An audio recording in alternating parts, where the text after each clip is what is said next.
You gotta clap it though. Okay. Emergency Sundance Take 1. Emergency is a comedy short film about a group of Black and Latino young men who, when faced with an emergency situation, weigh the pros and cons of calling the police. I came to be a part of this project through Film Independence Project Involved, where I met the writer Katie Davila, the producer Jonique Rose, and the cinematographer Jomo Frey.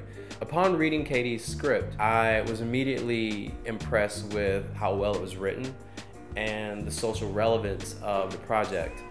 In addition to that, very enticed by the fact that it was a comedy, which I thought was an interesting, different take on the issue, and something for me as a filmmaker was going to be a challenge to balance the tone of drama and comedy in this serious situation.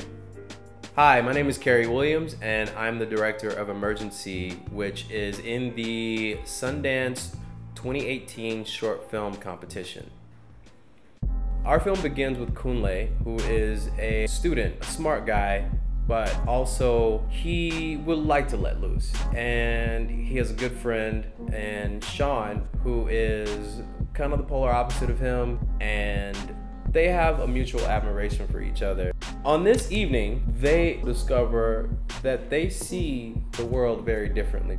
And I really wanted to focus on the friendship and what happens when two people that are friends discover that they see the world very differently from each other. It's about preservation for Sean, who has a pessimistic view of how the police will see them, as opposed to Kunle, who has an optimistic viewpoint. He doesn't want to see the world as we need to fear authority, we need to fear police. And I think each one of them could learn something from each other, only if they'll listen.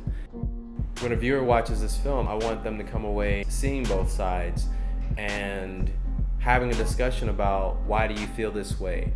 Why do you not feel this way with other people in the audience? And even more so, non-people of color, if they think it's ridiculous that the situation that these men are in and how they're reacting to it, I want them to look at themselves and think about why, because they've never had to deal with it. They have a different world that they walk through, but I want them to be able to empathize with these characters. One thing that I think is important is to be open-minded. Closed-mindedness breeds ignorance, and ignorance breeds hate. And if you can be open-minded, I think that is a way for society to grow and to become better.